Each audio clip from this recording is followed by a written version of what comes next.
오늘 예배 오신 여러분들 사랑하고 축복합니다.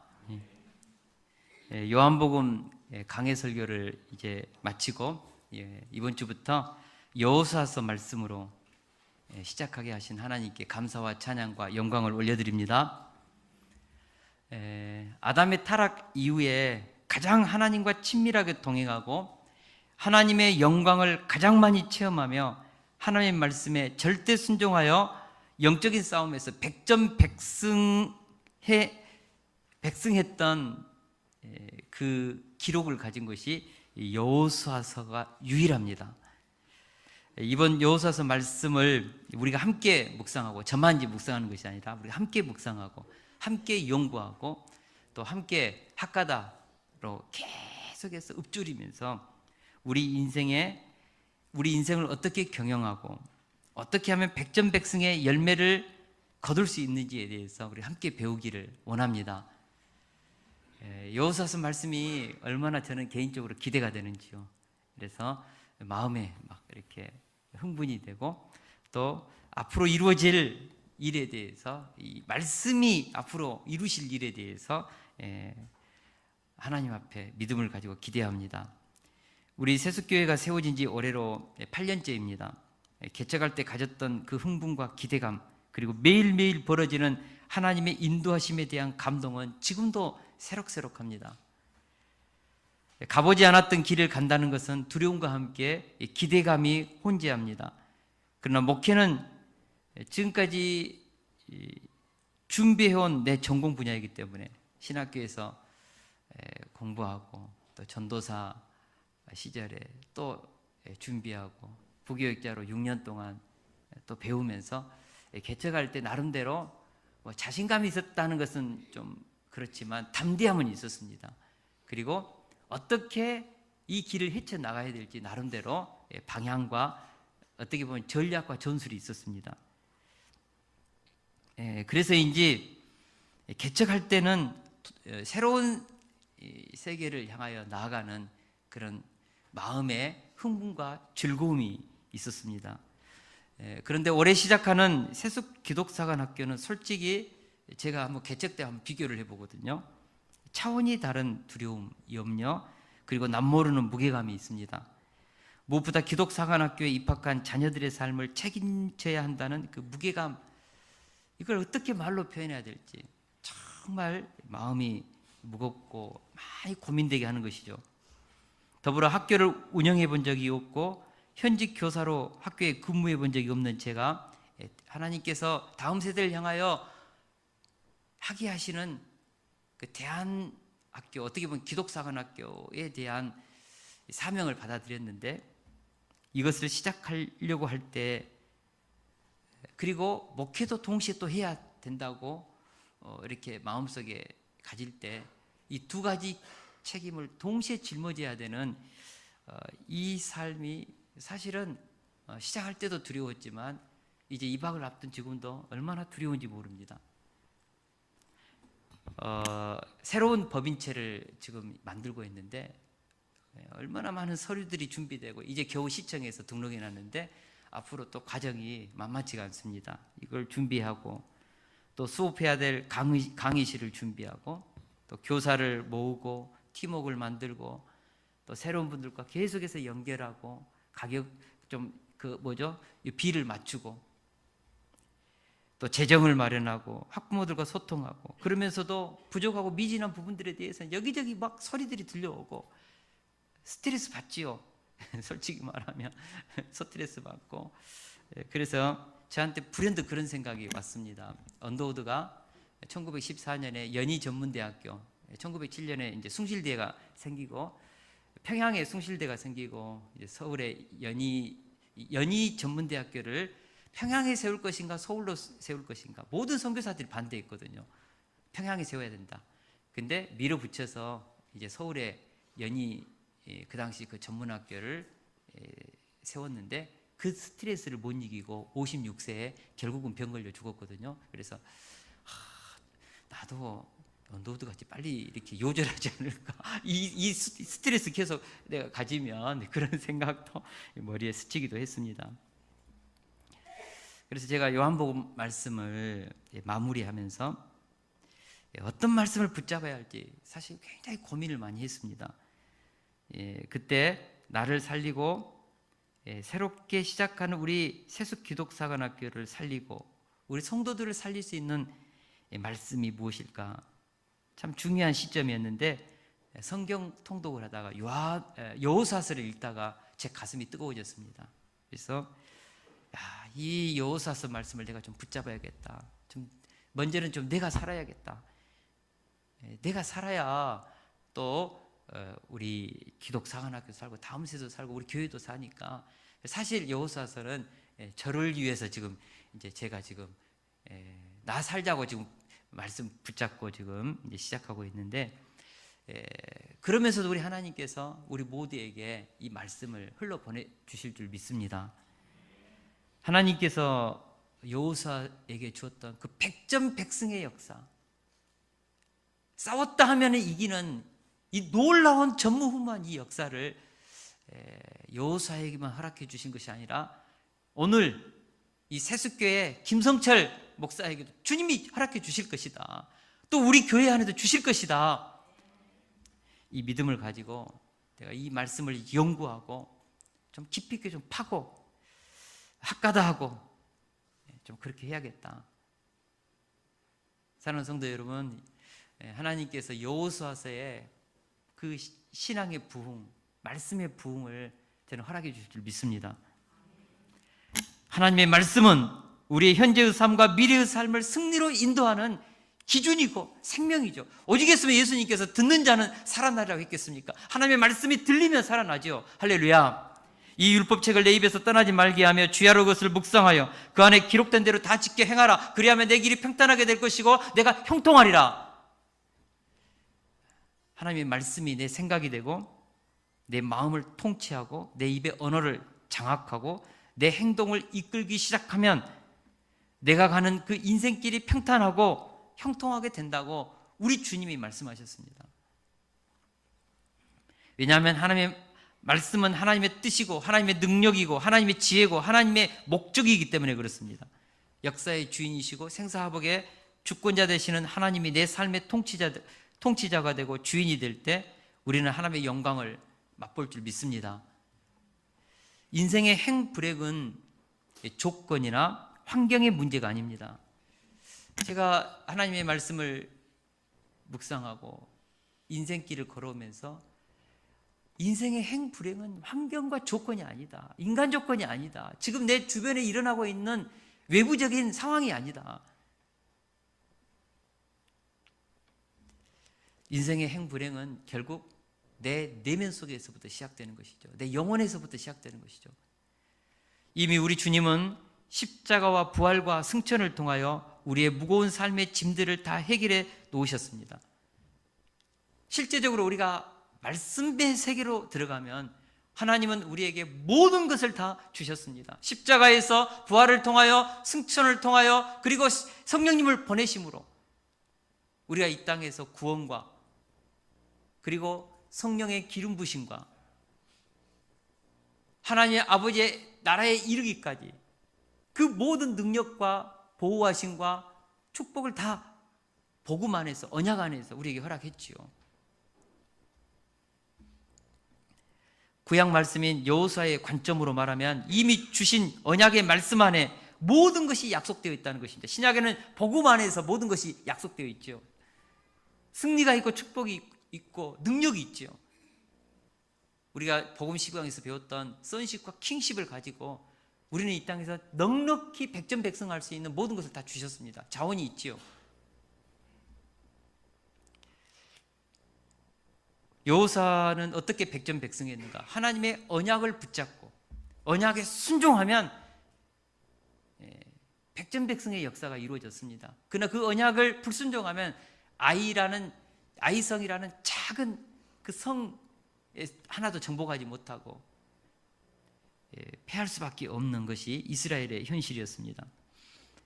우리가 하나님의 약속을 믿고 순종하면 하나님께서 자신이 약속한 모든 것을 성취하십니다. 그러나 우리가 약속하신 하나님을 신뢰하지 못하고 그 약속을 견고히 붙잡지 못하고 불순종하고 불평하고 의심하면 하나님의 약속은 지체되고 삶은 꼬이고 불행은 반복됩니다. 그것이 바로 출애굽 이후 조상들에게 했던 약속의 말씀을 불순종했던 광야 40년 동안의 민수기 역사입니다. 여호수아서 말씀은 우리들에게 진정한 축복은 하나님에 대한 무한 신뢰, 그 말씀을 사랑하며 그 말씀대로 살려고 예수는 순종 안에 있음을 가르치고 있죠. 제가 여호수아서 말씀을 통독하면서 제 마음속에 왔던 감동, 하나님의 그 말씀 속에 주신 음성들입니다. 성철아, 염려하지 말고 두려워하지 말아라. 약속을 붙잡아라. 그리하면 하나님이 도우실 것이다. 해답은 믿음과 순종 안에 있다. 마음을 지키고 생각을 지키고 언어를 지키고 행동을 말씀대로 실행하라. 어렵고 힘들어도 말씀대로 살려고 예를 써라. 이해가 안 되어도 믿고 믿어지지 않으면 순종하고 순종이 안 되면 복종하라. 가나안 정복 어렵지 않다. 하나님은 말씀대로 행하시고 약속대로 행하신다. 미래의 축복과 행복은 말씀 안에 다 들어있다. 믿고 순종하고 행동하면 요단강이 갈라질 것이고 여리고가 무너질 것이고 아이성도 접수할 것이고 태양은 멈추고 원수 아말렉을 진멸하고 모든 대적자들과의 싸움에서 승리할 것이다. 하나님이 책임지신다. 약속을 믿고 하나님을 의지하고 가라. 여호수아서를 읽으면서 제가 받은 전체적인 그분의 음성입니다. 저만 그런 것이 아니라 사실 우리 모두에게 지금 희어에 나오 이곳에 살고 있는 우리 모두에게 저는 목회의 짐, 하나님 앞에 제게 준 그런 사역의 짐이 있지요. 그러나 우리 성도님들에게는 삶의 현장에서 직장에서 사업을 하면서 감당할 정말 많은 인생의 무거운 짐들이 있을 것입니다. 건강 문제, 직장 문제, 사업 문제, 자녀 문제, 진로 문제, 인간관계 문제, 헤아릴 수 없는 삶의 무게감, 불확실한 그 미래의 그 땅으로 가야 되는 그 삶의 그 짓누름이라는 것이 우리 모두에게 다 있습니다. 인생의 벼랑 끝에 서 있는 분도 있을 것이고 실패 앞에서 미래가 안 보이는 분도 있을 것이고, 그러나 여러분 염려하지 마십시오. 두려워하지 마십시오. 약속을 붙잡고 언약을 의지하여 하나님을 무한 신뢰하고 믿고 순종하고 가라는 것이죠. 하나님께서 책임지십니다. 도우십니다. 지금은 알 수 없지만 틀림없이 뜻이 있을 것입니다. 잘 되면 감사, 안 되면 더 감사하고, 하나님 안에서 현재 진행되고 있는 모든 인생의 고난과 실패가 하나님 지금은 과정입니다. 아직은 나타나지 않았지만 틀림없이 합력하여 선을 만드실 것입니다. 주님 믿습니다. 이 믿음이 있어야 된다는 것이죠. 이것을 우리가 가슴에 담으면서 여호수아서 말씀에 한마음 한뜻으로 집중할 수 있기를 기도합니다. 제가 이번 여호수아서 말씀을 시작하면서 우리 성도님들에게 좀 도전을 합니다.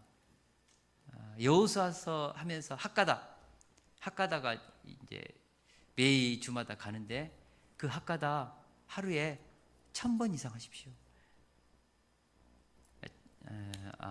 다 할 수 있기 때문에 제가 이번 주 요한의 아들 시몬아, 네가 이 사람들 나를 더 사랑하느냐, 주님 그러하나이다, 내가 주님을 사랑하는 줄 주님께서 아십니다. 내 어린 양 먹이라. 계속해서 이 말씀을 이렇게 밤중에 우리 아내하고 이제 가면서 매일매일 1000번 이상씩 했거든요. 어제만 이제 600번 하고. 근데 이 말씀을 이렇게 학가다 하니까요, 정말 가슴에서, 사실 그 세석 기독사관학교 시작하면서 여러분 저 두려워요. 이런 말 하면 목사님 어떻게 자녀 보내신 분들 어쩔지 모르겠지만 진짜 두렵거든요. 그래서 제가 하나님 앞에 계속 읊조리면서 하나님 앞에 주님 사랑합니다. 내 어린 양을 먹여라. 내가 책임진다.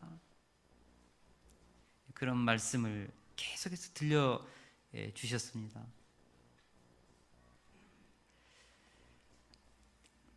그래서 우리가 여호수아서 말씀을 우리가 이번에 시작하면서 우리 성도님들 학가다 1000번에 도전할 수 있기를 축원합니다. 하나님께서 저에게뿐만 아니고 우리 성도님에게도 기이한 일을 행하실 줄 믿습니다. 우리 다 같이 여호수아서 1장 1절에서 2절을 같이 한번 읽겠습니다. 시작. 여호와의 종 모세가 죽은 후에 여호와께서 모세의 수정자 눈의 아들 여호수아에게 말씀하여 이르시되 내 종 모세가 죽었으니 이제 너는 이 모든 백성과 더불어 일어나 이 요단을 건너 내가 그들 곧 이스라엘 자손에게 주는 그 땅으로 가라. 여호와의 종 모세가 죽었다. 여호와의 종 모세가 죽은 후에 2절 내 종 모세가 죽었으니, 자꾸 모세가 죽었다는 말을 하나님께서 2번이나 반복해서 말씀하십니다. 왜 그럴까?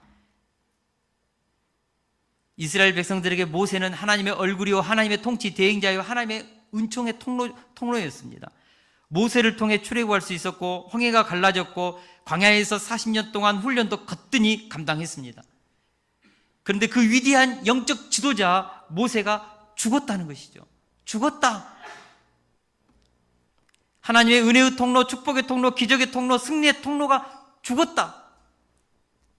앞으로 해야 할 일이 첩첩산중입니다. 요단을 건너야 하고 높고 견고하게 구축된 가나안 성들을 무너뜨려야 하고 아낙 자손과 같은 거인을 상대해야 하고 철병거와 싸워야 하는 일들은 40년 전에 이미 그들이 두려워서 포기했던 과거의 전력이 있습니다.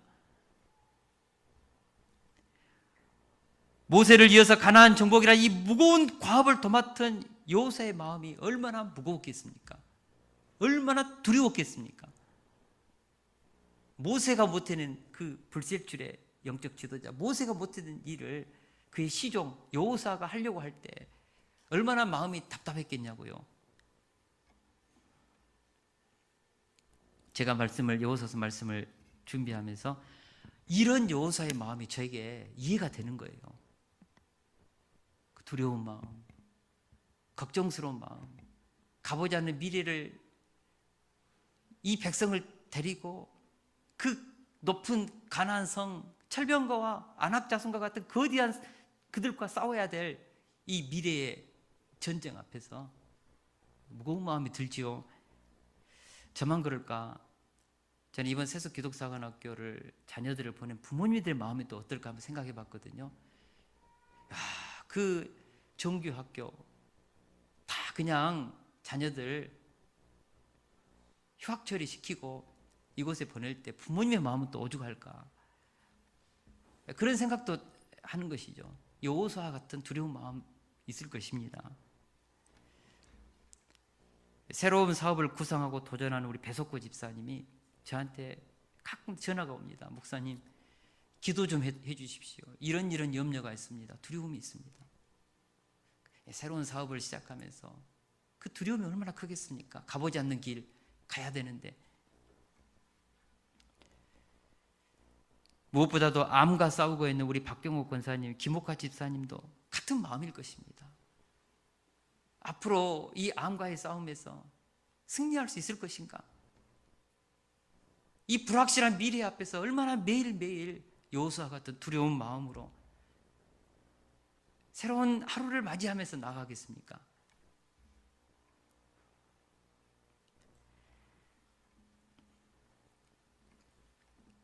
말하고 있지는 않지만 지금 여기 앉아있는 분들의 마음 가운데 여호수아와 같이 가나안 정복 전쟁을 앞두고 부족하고 연약하고 한없이 무능하기에 앞으로 펼쳐질 삶의 전쟁 앞에 두렵고 염려로 가득한 심령들이 있을 것입니다.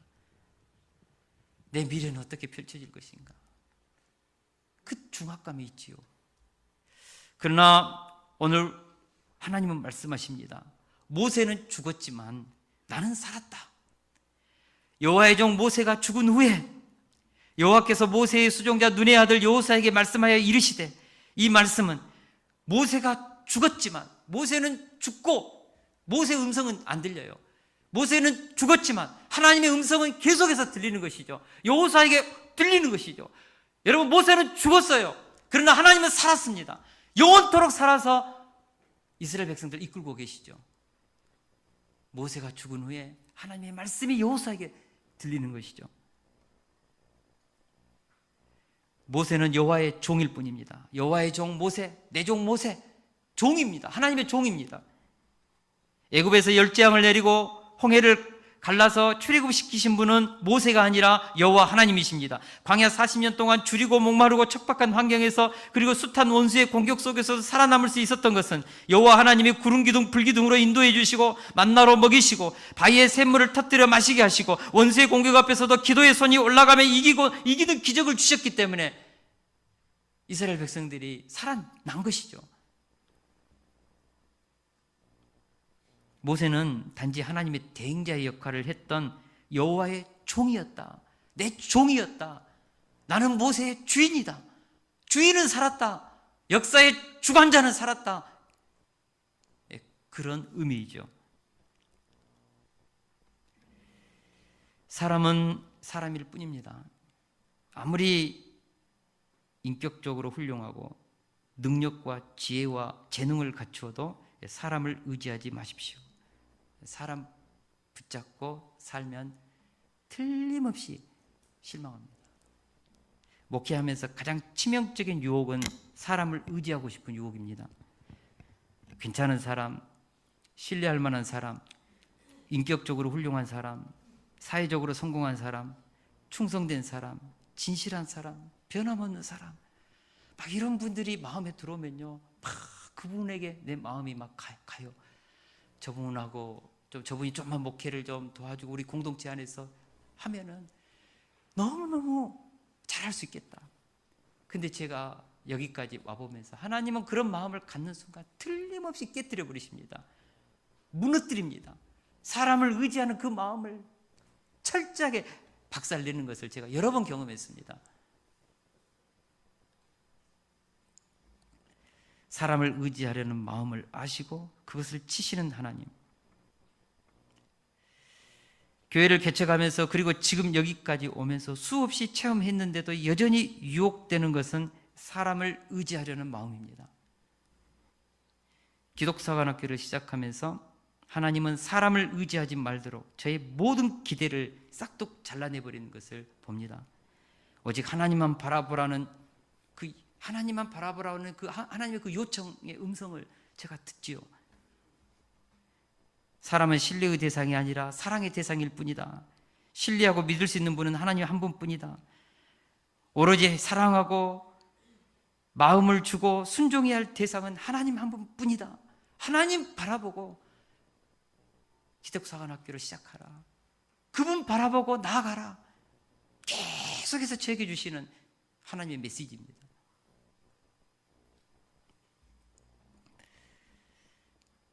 하나님은 여호수아에게 말씀하십니다. 여호와의 종 모세는 죽었다. 그러나 나는 항상 살아있다.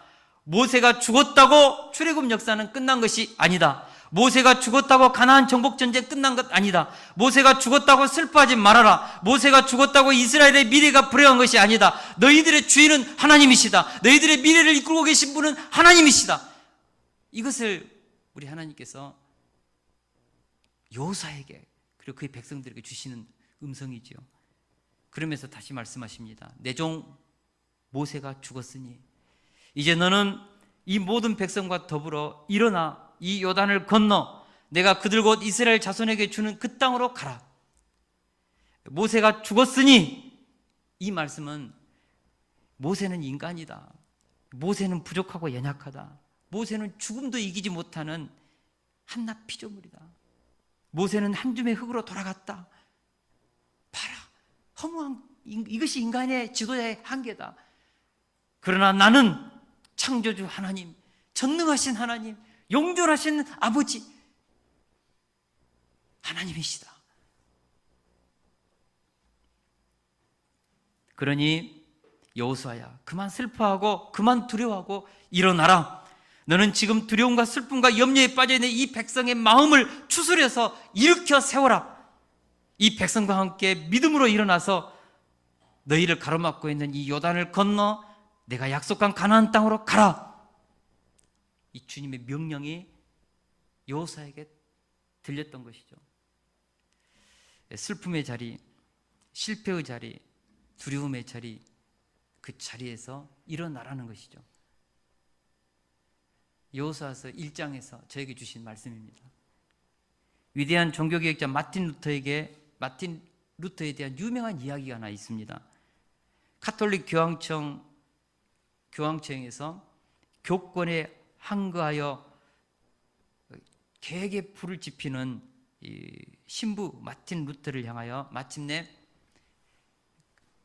루터를 파문시켰습니다. 그리고 누구든지 루터를 죽여도 된다는 사형 집행 명령을 내렸습니다.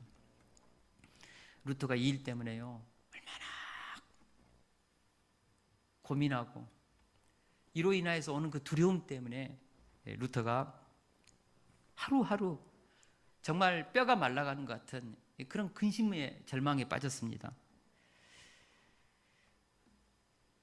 이런 루터를 옆에서 지켜보던 아내 카타리나는 어느 날 상복을 입고 남편 앞에 울면서 나타났습니다. 이를 본 루터가 아니 누가 죽었는데 상복을 입었느냐고 그렇게 슬피 우냐고 나도 모르는 누가 이렇게 죽었냐고. 이때 카타리나가 루터에게 하나님이 돌아가셔서 운다고 했습니다.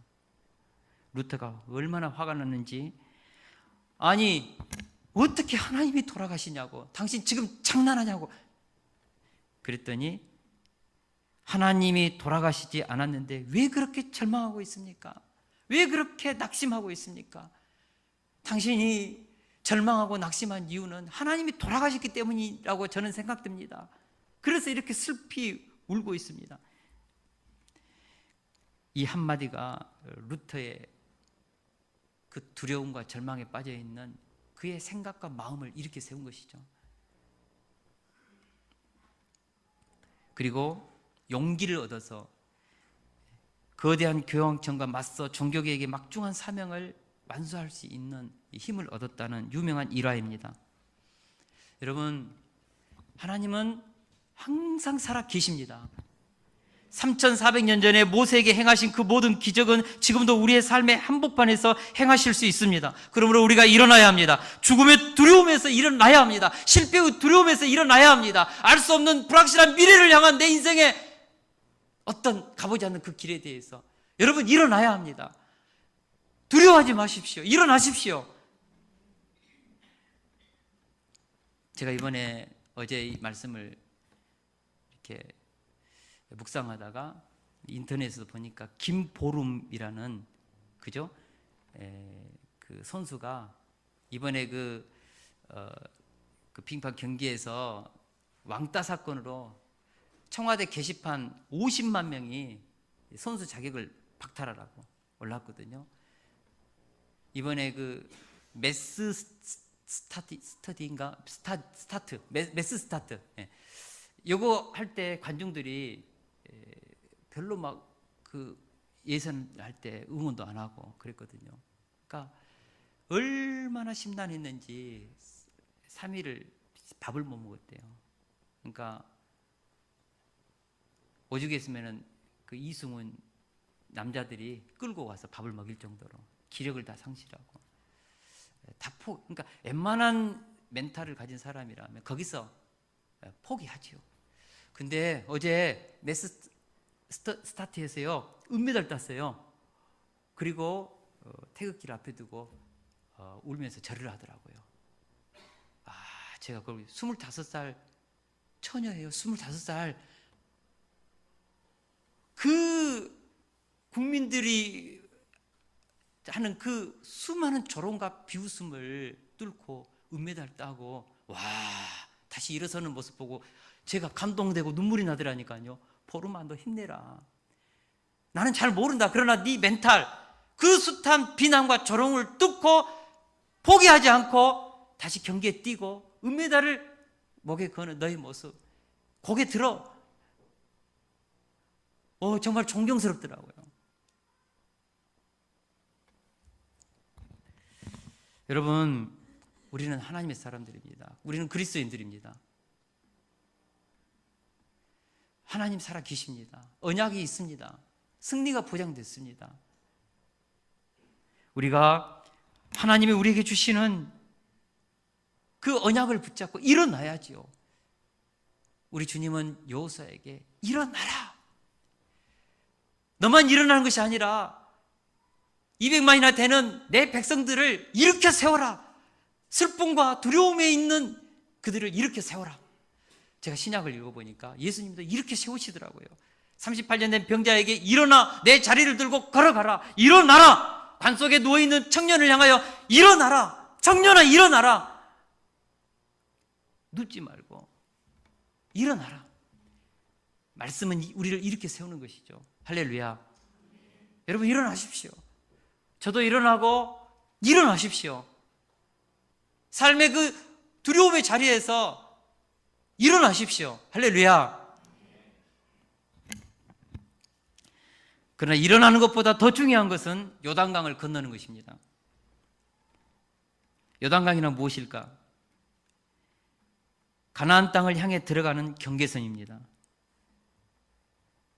우리가 어떤 일을 시도할 때 우리의 생각과 마음의 경계선이 있습니다. 여기까지는 할 수 있는데 그 이상은 할 수 없다는 불가능의 경계선이 그것입니다. 이것은 내 능력으로는 할 수 있는데 저 일만은 내 힘으로 할 수 없다는 그 어떤 내 마음에 더 이상 도전할 수 없는 그런 경계선이 있다니까요. 요단강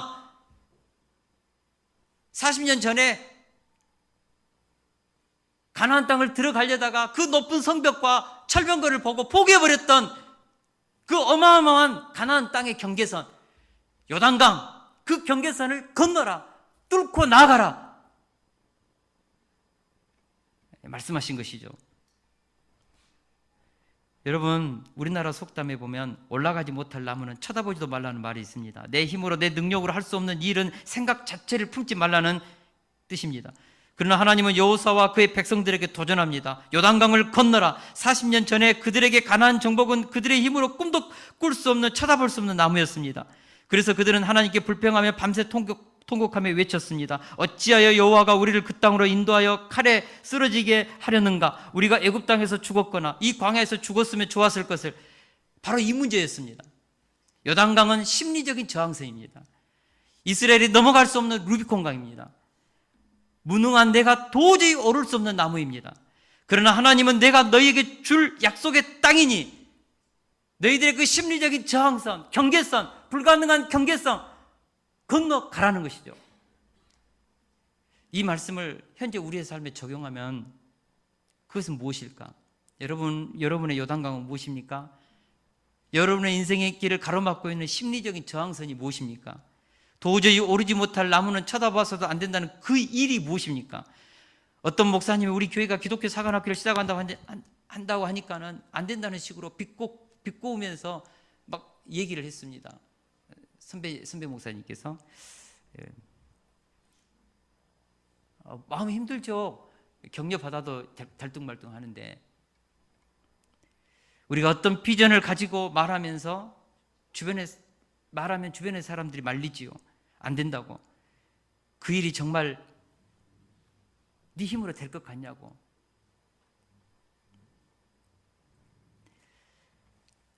그러나 하나님이 기뻐하시고 하나님의 구속사에 도움이 되는 일이라면 나는 할 수 없지만 하나님이 하실 수 있다고 우리가 믿는 것이죠. 그것이 우리의 심리적인 그 경계선을 넘어가는 것이죠. 생각의 저지선을 뚫고 요단강을 건너가라. 오늘 이 말씀이 저와 여러분들의 심령에 임할 수 있기를 축원합니다.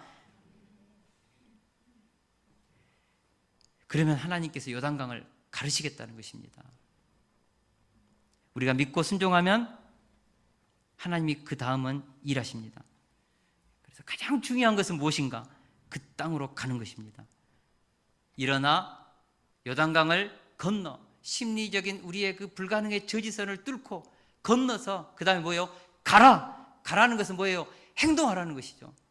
생각만 뚫지 말고 이제는 발을 움직여서 그 경계선을 건너서 약속의 땅, 그 땅으로 들어가라는 것이죠. 행동하라는 것이죠. 여러분, 행동하는 믿음이 진짜 믿음입니다. 실패할 수 있습니다. 시행착오 겪을 수 있습니다. 가보지 않은 땅이기에 한번 해본 적이 없는 일이기에 서툴고 부족할 수 있습니다. 그러나 일어나 불가능하다는 그 생각의 저지선을 뚫고 오르지 못할 나무를 오르고자 시도한다면 그때부터 하나님이 일하신다는 것이죠. 제가 기독사관학교를 시작할 수 있는 결정적인 제게 힘을 주신 분이 저희 은사님이신 차정순 전 총장님이십니다. 어느 날 전화가 왔습니다. 와서 뭐 이러저러 하면서 우리가 앞으로 이런 대안학교를 꿈꾸고 있습니다. 다음 세대를. 그랬더니 저는 이제 하나님이 기회를 주시면 땅을 사고 학교를 좀 지어서 시작하려는 마음을 갖고 있는데 그분이 말하기를 수피아 여고가 어떻게 시작된지 아냐. 300년 전에 창고에서 고아들 데리고 2명 데리고 시작한 것이다. 비즈니스를 하지 마라. 철학을 가지고 해라. 스피릿이 있어야 한다. 300년이 되도록 움직이지 않는 그 스피릿을 가져라. 적지만은 1명, 2명 데리고 시작해라. 정신이다. 비즈니스는 얼마 못 간다. 그러나 철학이 있고 다음 세대를 살리고자 하시는 그 스피릿이 있으면 그건 100년이 가고 200년이 가고 300년이 가도 무너지지 않는 철학을 가지고 시작해라. 저 그때 용기를 얻었습니다. 그래서 하나님 앞에서 다음 세대를 세우는 이 일을 할 수 있다. 그러면 할 수 있다. 그래서 제 마음에 작정한 것이 있어요. 비즈니스가 아니고 주님 손해보는 구조로 가겠습니다. 다음 세대를 살리기 위해서 헌신하겠습니다. 교회가 헌신하겠습니다. 저도 헌신하겠습니다.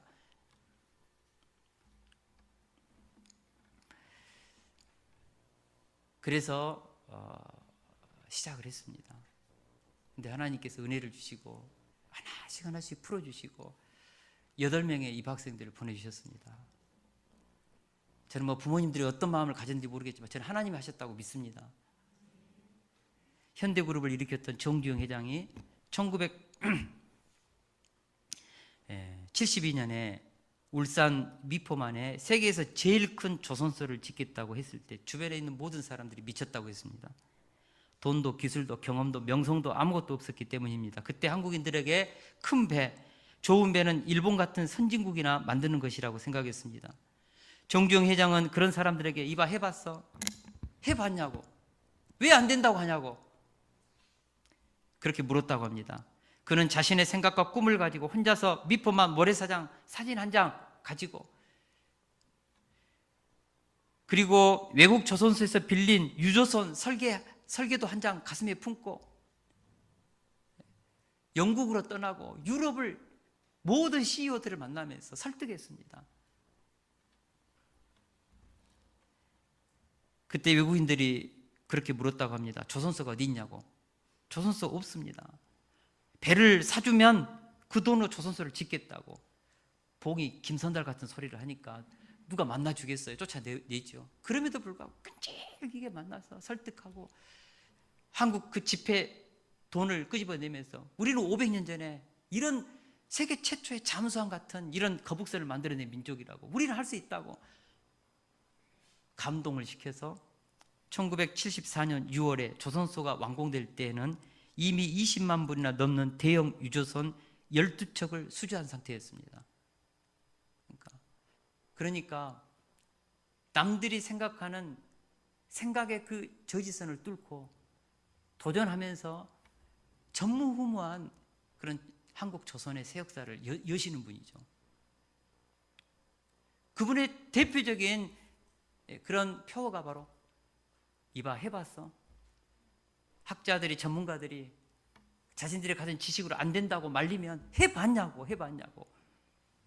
새만금에 있는 이 간척지 사업을 이 마지막 이것을 막을 때 거센 물살에서 아무도 현대 공법으로 못 하니까 거대한 유조선을 가서 막고 거기서 채우면 될 거 아니냐고. 그래서 새만금 마지막 공사도 그 전공 지식이 없는 사람이 해내지 않습니까? 여러분 해봤냐고. 해봤어요? 제가 말씀을 묵상하면서 우리 세수 기독사관학교 출발합니다. 솔직히 저는 개척보다 더 힘듭니다. 두렵기도 하고, 그러나 하나님이 우리에게 다음 세대를 향하여 주신 이 비전, 비즈니스가 아니고 진짜 사명인데, 제가 향기교회 가보니까 그 교사들이 사명감에 뭉쳐있더라고요. 사명감을 가지고 그 사명 때문에 젊은이들이 모여서 다음 세대를 양육하는 그들의 모습에 감동을 받는 것이죠. 그 사명이 있다면 하나님께서 뭔가 이루어 주실 것이다. 필요하면 재정도 주실 것이고, 계속해서 학생들도 보내주실 것이고, 필요하면 앞으로 하나님이 일구어 가실 것이다. 그 믿음 해보면, 한 발자국을 뛰면, 그러면 하나님이 또 한 길을 열어주실 것이다. 필요한 사람도 보내주실 것이다. 이 믿음이 있습니다. 우리 3절에서 4절을 같이 한번 읽겠습니다. 시작. 내가 모세에게 말한 바와 같이 너희 발바닥으로 밟는 것은 모두 내가 너희에게 주었노니 곧 광야와 큰 강 곧 유브라데 강까지 해쪽석의 온 땅과 또 해지는 쪽 대해까지 너희의 영토가 되리라. 아멘. 하나님은 여호수아에게 너희 발바닥으로 밟는 것은 모두 내가 너희에게 주었노니라고 완료형으로 말씀하십니다. 다시 말해서 하나님께서 가나안 땅을 이미 너희에게 주었고 지금도 주어진 상태라는 뜻입니다. 가보지 않은 땅이 이미 너희에게 주어진 땅이라는 것이죠. 분명히 너희 영토가 될 것이라고 확증으로 말씀해 주십니다. 조건은 믿고 순종해서 일어나 요단강을 건너 그 땅으로 가라. 그러면 그 땅은 너희들 것이 된다. 약속입니다. 약속. 우리 하나님은 약속하시고 그 약속을 지키십니다. 그래서 우리는 언약을 붙잡고 기도해야 합니다. 십자가와 부활의 복음을 붙잡고 기도하는 것이, 예수 그리스도 안에 있는 그 언약, 약속을 붙잡고 기도하는 것이죠. 하나님 우리에게 주신 약속의 말씀을 붙잡고 기도하는 것입니다. 제가 기독사관학교를 시작하면서 제 가슴속에 계속해서 붙잡는 약속의 말씀 하나가 있습니다. 나를 믿는 자는 내가 하는 일을 그도 할 것이고 또한 그보다 큰 일도 하리니 이는 내가 아버지께로 감이라. 나를 믿는 자는 내가 하는 일을 그도 할 것이다. 워크. 예수님이 하신 일보다 더 큰 일을 해낼 수 있대요. 예수님을 믿는 자들은 왜? 예수님이 하나님 앞으로 가서 보좌에 앉으셔서 성령님을 보내시고 예수님의 마음에 감동이 되는 그 일을 가슴에 붙잡고 하면 주님께서 주님이 하신 일보다 더 큰 일을 하도록 밀어주겠다는 것이죠. 약속입니다. 제가 이 약속의 말씀을 붙잡고 주님이 하신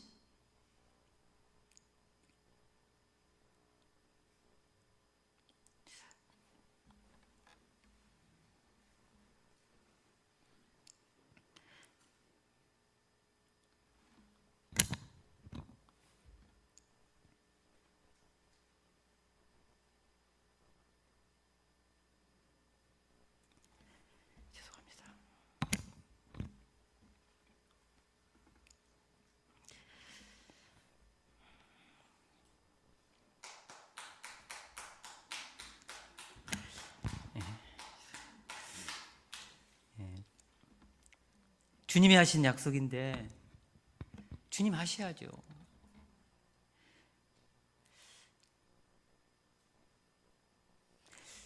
예수님은 너희들이 나보다 더 큰 일을 하도록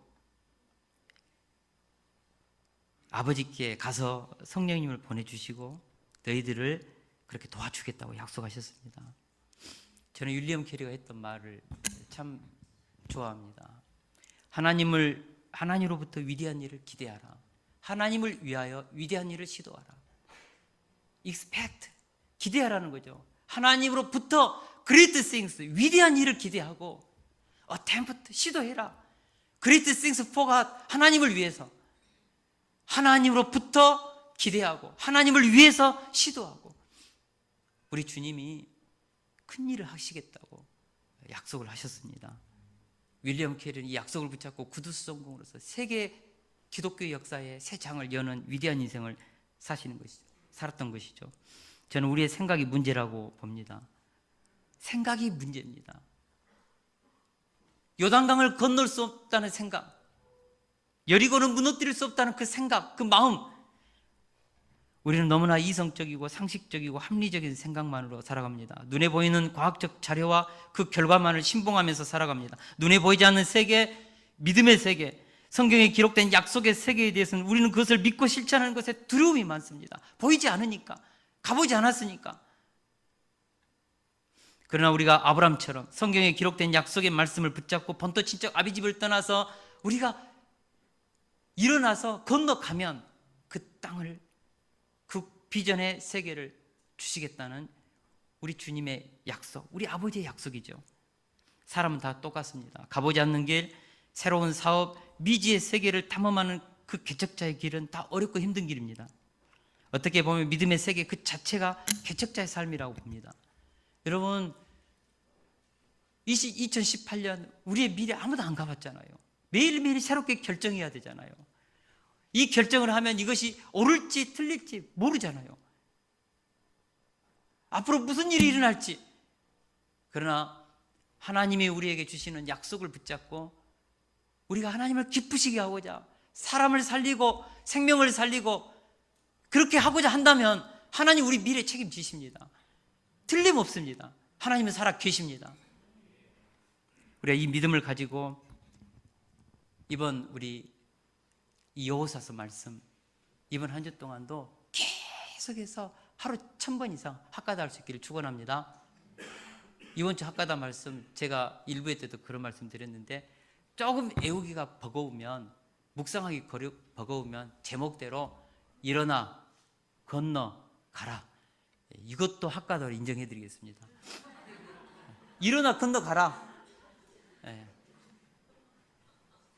그래서 이번 주에는 학가다 1000번 이상씩 하십시오. 내 그 실패의 자리, 눌림의 자리에서 일어나서 내 생각의 저지선을 뚫고 그리고 하나님 주신 약속의 땅으로 가라, 일어나 건너 가라, 이것만 계속해서 묵상해도 저는 이번 한 주 동안 더 기적이 일어날 줄로 믿습니다. 우리 찬양하고 같이 기도하겠습니다.